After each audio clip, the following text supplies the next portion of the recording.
எனக்கு காசு வேண்டும், பிள்ளை தேவையில்லை. பெற்ற குழந்தையை கூறு போட்டு விற்ற தாய் அதிர்ச்சியில் ஊர் மக்கள். காதலனோடு ஓட்டம் பிடித்த 15 வயது சிறுமி விசாரணையில் சிக்கிய மற்றொரு மன்மதராசா. ஒன்றாக சேர்ந்து ஜல்சா அடித்த உண்மை வெளிவந்ததால் பரபரப்பு. வழிபாட்டின் போது இடிந்து விழுந்த பாலம் 8 பேருக்கு நடந்த விபரீதம். அர்ச்சுனா எம்பியால் கொலை மிரட்டலுக்கு உள்ளான பெண்ணுக்கு விளக்கமறியல். இறுதியில் அர்ச்சுனா வெளியிட்டுள்ள காணொளி. தீப்பரவல், வாகனம் எரிந்து சாம்பல். உலகையும் அதிர வைத்த பிக்குகளின் செயற்பாடு. தடுப்பு காவலில் முக்கிய நபர். தாய்லாந்து பயணத்தை ஏற்பாடு செய்தவரும் கைது. செய்யப்பட்ட பணம் யாருடைய கணக்கிற்கு சென்றது? நாமல் கேள்வி. சிக்குவாரா முக்கிய புள்ளி.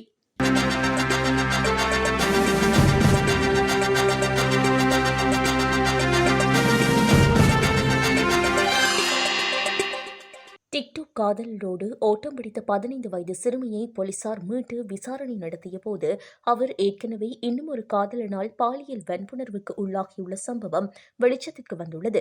இளவாலி போலீஸ் பிரிவுக்குட்பட்ட மாதகல் பகுதியில் இந்த சம்பவம் நடந்துள்ளது. டிக்டாக் மூலம் அறிமுகமான நெல்லியடி போலீஸ் பிரிவில் உள்ள கரவட்டி பகுதியைச் சேர்ந்த 21 வயதான இளைஞர் ஒருவரோடு 15 வயதான சிறுமி ஓட்டம் பிடித்துள்ளார். நெல்லியடி போலீசாரின் உதவியோடு அந்த ஜோடியை இளவாலி போலீசார் கைது செய்தனர். இதற்கமைய விசாரணை நடத்திய போது சிறுமியை வீட்டிற்கு அழைத்து வந்ததாகவும், ஆனால் அவருடன் முறையற்ற விதமாக நடக்கவில்லை என காதலன் தெரிவித்துள்ளார். எனினும் சிறுமியை மருத்துவ பரிசோதனைக்கு உள்ளாக்கிய போது அவர் பாலியல் வல்லுணர்வுக்கு உள்ளாக்கப்பட்டிருந்தது தெரியவந்துள்ளது. சிறுமியிடம் போலீசார் விசாரணை நடத்திய போது தனது பிரதேசத்தை சேர்ந்த 21 வயதான முன்னாள் காதலனால் வல்லுறவுக்கு உள்ளாக்கப்பட்டதாக தெரிவித்துள்ளார். இதையடுத்து முன்னாள் காதலனும் கைது செய்யப்பட்டுள்ளார். 21 வயதான முன்னாள் இந்நாள் காதலர்கள் இருவரும் நீதிமன்றத்தில் முற்படுத்தப்பட்டு விளக்கமறியலில் வைக்கப்பட்டுள்ளனர். கிளிநொச்சி தர்மபுரம் பகுதியில் 2 வயது குழந்தையை விற்பனை செய்த தாய் உள்ளிட்ட 3 பேர் கைது செய்யப்பட்டுள்ளனர். குறித்த தாய் குழந்தையை 50,000 ரூபாய்க்கு விற்பனை செய்துள்ளமை விசாரணைகளில் தெரியவந்துள்ளது. இதையடுத்து தர்மபுரம் காவல்துறையினரால் கைது செய்யப்பட்ட தாய் கிளிநொச்சி நீதிமன்றத்தில் முன்னிலைப்படுத்தப்பட்டு எதிர்வரும் 29ஆம் தேதி வரை விளக்கமறியலில் வைக்கப்பட்டுள்ளார். குறித்த குழந்தையை பணம் செலுத்தி சட்டத்துக்கு முரணான வகையில் பெற்றுக்கொண்ட தம்பதியினரும் இதன்போது கைது செய்யப்பட்டுள்ளனர். குறித்த குழந்தை தற்போது விளக்கமறியலில் வைக்கப்பட்டுள்ள தாயின் பராமரிப்பின் கீழ் உள்ளதாக தருமபுரம் காவல்துறையினர் எமது செய்தி சேவைக்கு தெரிவித்துள்ளனர். குழந்தை தொடர்பான அடுத்த கட்ட நகர்வுகள் குறித்து நடவடிக்கை எடுக்கப்பட்டு வருவதாகவும் காவல்துறையினர் பதிவித்துள்ளனர். கர்நாடகாவின் மூடுபிரி அருகே மத ஊர்வலத்தின் போது பாலம் இடிந்து விழுந்ததில் 8 பக்தர்கள் காயமடைந்துள்ளனர் மற்றும் புனித பொருட்கள் சேதமடைந்துள்ளன. பல்லக்கு ஒன்று நெருங்கிய போது பாலம் சரிந்ததாக நேரில் பார்த்தவர்கள் தெரிவித்துள்ளனர். மேலும் இதற்கான காரணத்தை அதிகாரிகள் இன்னும் உறுதிப்படுத்தவில்லை. கர்நாடகாவின் தட்சிண கன்னட மாநிலத்தில் உள்ள மூடுபிரி அருகே மத ஊர்வலத்தின் போது பாலம் இடிந்து விழுந்ததில் 8 பேர் காயமடைந்ததோடு ஒரு இசைக்குழு பாதுகாப்பாக பாலத்தை கடந்த சில கடங்களில் புனித பொருட்களை ஏற்றி சென்று பல்லக்கால் கடக்க முடியவில்லை என்று உள்ளூர்வாசிகள் கூறுகின்றனர். புச்சி மோக்கரவில் உள்ள பாவடா பைவோலுவில் தர்ம நியம விழாவின் போது இந்த சரிவு ஏற்பட்டது. பாவடா குத்துவில் இருந்து பாரம்பரிய ஊர்வலமாக தக்கோடே பர்கே தெய்வங்களின் புனித சடங்கு பொருட்களான பண்டாராவை பக்தர்கள் சுமந்து சென்றபோது இந்த சரிவு நிகழ்ந்துள்ளது. இது தொடர்பான மேலதிக விசாரணைகளை போலீசார் மேற்கொண்டு வருகின்றனர். கட்டுநாயக்க பண்டாரநாயக்க சர்வதேச வானூர்தி நிலையத்தில் 110 கிலோகிராமுக்கும் அதிக எடையுள்ள குஷ் மற்றும் ஹேஷ் ரக போதைப் பொருட்களோடு கைது செய்யப்பட்ட 22 பிக்குமாரையும் எதிர்வரும் மே மாதம் 2ஆம் தேதி வரை தடுப்பு காவலில் வைத்து விசாரணை செய்ய நீர்கொழும்பு நீதவான் நீதிமன்றம் அனுமதி வழங்கியுள்ளது. காவல்துறையினர் விடுத்த கோரிக்கைக்கு அமைய கைது செய்யப்பட்ட பிக்குகள் இன்று நீதிமன்றத்தில் முன்னிலைப்படுத்தப்பட்ட போதே நீர்கொழும்பு மேலதிக நீதவான் இந்த உத்தரவை பிறப்பித்துள்ளார். இதேவேளை குறித்த பிக்குகள் குழுவிற்கு தலைமை தாங்கி இந்த குற்றத்தை வழிநடத்தியதாக கூறப்படும் பிரதான சந்தேக நபரான மற்றும் ஒரு பிக்கு கம்பஹா மேககம் உள்ள பகுதியில் வைத்து காவல்துறை போதைப்பொருள் ஒழிப்பு பணியகத்தினரால் இன்று கைது செய்யப்பட்டுள்ளார். இந்நிலையில் புனிதமான பௌத்த பிக்கு சீருடையை தவறாக பயன்படுத்தி பிக்கு சாசனத்திற்கும் இலங்கையின் வரலாற்று ரீதியான பிக்குகளின் பாத்திரத்திற்கும் உலகிற்கு முன்னால் அவமதிப்பை ஏற்படுத்தி போதைப்பொருள் கடத்தலில் ஈடுபட்ட பிக்கு வேடதாரிகள் இந்த சாசன விரோத சமூக விரோத மற்றும் சட்டவிரோத செயலை தாம் கடுமையாக கண்டிப்பதாக பௌத்த உயர்பீடங்களின் மகாநாயக்க தேரர்கள் விடுத்துள்ள ஊடக அறிக்கையில் தெரிவிக்கப்பட்டுள்ளது. இலங்கை சமூகத்தில் பிக்கு ஒருவருக்கு உரித்தான பாரம்பரிய கௌரவம் மற்றும் பிக்கு சீருடை மீதான பௌத்தர்களின் நம்பிக்கையை தவறாக பயன்படுத்தி மேற்கொள்ளப்பட்ட இந்த சட்டவிரோத செயலோடு தொடர்புடைய அனைத்து பிக்கு வேடதாரிகளுக்கும் உரிய தண்டனை வழங்கப்பட வேண்டும் என அவர்கள் வலியுறுத்தியுள்ளனர். அத்தோடு தந்திரமாகவும் திட்டமிட்ட ரீதியிலும் இளம் பிக்குகளை இவ்வாறான சட்டவிரோத செயல்களில் ஈடுபடுத்தும் போதைப்பொருள் வலைப்பின்னல்கள் மற்றும் விநியோகஸ்தர்கள் குறித்து பாதுகாப்பு பிரிவினர் துரித விசாரணைகளை முன்னெடுத்து சட்ட நடவடிக்கை எடுக்க வேண்டும் என மகாநாயக்க தேரர்கள் வலியுறுத்தியுள்ளனர். அத்தோடு ஒவ்வொரு இளம்பிக்கு குறித்தும் தொடர்ச்சியான அவதானத்தோடு செயல்பட வேண்டும் என்பதோடு சாசன விரோத செயல்களில் எவராவது ஈடுபடுவது அவதானிக்கப்பட்டால் அது குறித்து ஆராய்ந்து அவர்களை நல்வழிப்படுத்த விரிவுரைகள் மேற்கொள்ளும் தேரர்கள் அர்ப்பணிப்போடு செயல்பட வேண்டும் எனவும் அந்த அறிக்கையில் மேலும் குறிப்பிடப்பட்டுள்ளது. நிதியமைச்சின் பணம் மோசடியான முறையில் வேறு ஒரு கணக்கிற்கு மாற்றப்பட்ட விவகாரம் மற்றும் நிலக்கரி ஊழல் போன்றவற்றை மூடிமறைக்க ஜனாதிபதியும் அரசாங்கமும் முயற்சிப்பதாக நாடாளுமன்ற உறுப்பினர் நாமல் ராஜபக்ஷ குற்றம் சுமத்தியுள்ளார். கொழும்பில் ஊடகவியலாளர்கள் எழுப்பிய கேள்விகளுக்கு பதிலளிக்கையிலேயே இவர் இந்த குற்றச்சாட்டை முன்வைத்துள்ளார். போலியான மின்னஞ்சல் ஒன்றின் மூலம் வந்த தகவலை நம்பி சுமார் 2.5 மில்லியன் அமெரிக்க டாலர் கடந்த ஆண்டு டிசம்பர் மாதம் மோசடி செய்யப்பட்டுள்ளதாக நாமல் ராஜபக்ஷ சுட்டிக்காட்டியுள்ளார். இந்த பண மோசடி சம்பவம் குறித்து அரசாங்கம் எடுத்துள்ள நடவடிக்கைகள் தொடர்பிலும் அவர் கேள்வி எழுப்பியுள்ளார். அத்தோடு மோசடி செய்யப்பட்ட பணம் யாருடைய கணக்கிற்கு சென்றது என்பதை ஜனாதிபதி பகிரங்கப்படுத்த வேண்டும் என நாமல் ராஜபக்ஷ கோரியுள்ளார். நிதியமைச்சர் என்ற பெயரீதியில் அதற்கு ஜனாதிபதியே பொறுப்பு கூற வேண்டும் எனவும் அவர் வலியுறுத்தியுள்ளார். அதிகாரிகளை பதவி நீக்கம் செய்வதன் மூலம் ஜனாதிபதி இதிலிருந்து தப்பிக்க முடியாது எனவும் அவர் சுட்டிக்காட்டியுள்ளார். 323 கொள்கலன் விவகாரம் மற்றும் நிலக்கரி ஊழல் போன்ற இந்த நிதி மோசடியையும் மூடிமறைக்க அரசாங்கம் முயற்சிப்பதாக நாமல் ராஜபக்ஷ குற்றம் சுமத்தியுள்ளார். இதுபோன்ற ஊழல்களால் ஏற்படும் நட்டங்களை இறுதியில் மக்கள் மீது அரசாங்கம் சுமத்துவதாக அவர் தெரிவித்துள்ளார். எவ்வாறாயினும் இந்த 2.5 மில்லியன் நிதி மோசடியோடு தொடர்புடைய உண்மையான திருடர்களை பிடிக்கும் வரை தாம் இதனை உன்னிப்பாக அவதானித்து வருவதாகவும் நாமல் ராஜபக்ஷ சுட்டிக்காட்டியுள்ளார். அர்ச்சுனா எம்பியால் மிரட்டலுக்கு உள்ளான குடும்ப பெண்ணை எதிர்வரும் 29ஆம் திகதி வரை விளக்கமறியலில் வைக்குமாறு மல்லாகம் நீதிமன்ற நீதவான் உத்தரவு பிறப்பித்துள்ளார். இதன்போது அவரது 1 வயது குழந்தையையும் அவருடனேயே இருக்க நீதிமன்றம் அனுமதி வழங்கியுள்ளது. இதுகுறித்து மேலும் தெரிய வருகையில் கடந்த 25ஆம் திகதி பெரிய விளான் பகுதியில் உள்ள காணியை நாடாளுமன்ற உறுப்பினர் ராமநாதன் அர்ச்சுனா சுத்தம் செய்ய முற்பட்டார்.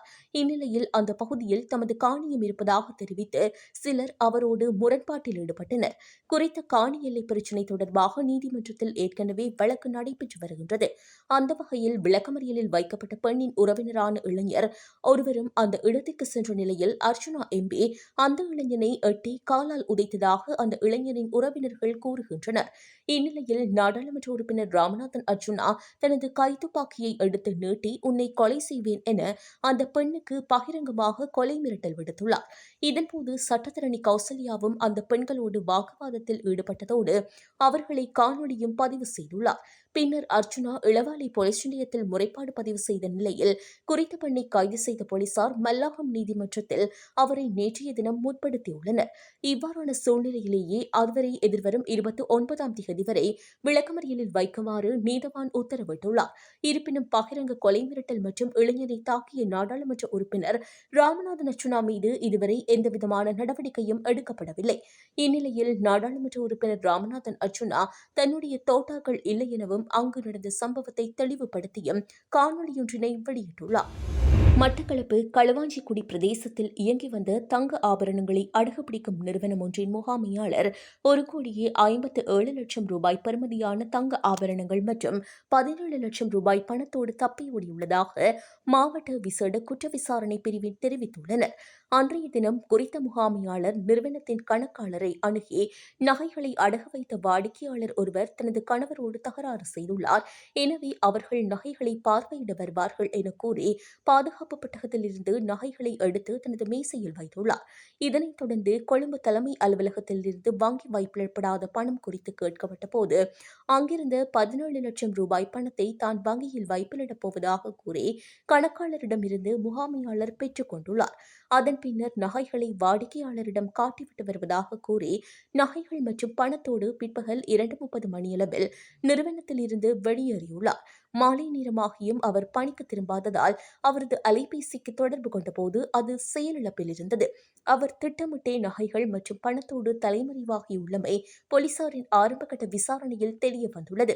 இந்த திருட்டு சம்பவம் தொடர்பாக நிறுவனத்தின் கணக்காளர் நேற்றைய தினம் மாவட்ட விசேட குற்ற விசாரணை பிரிவில் முறைப்பாடு செய்துள்ளார்.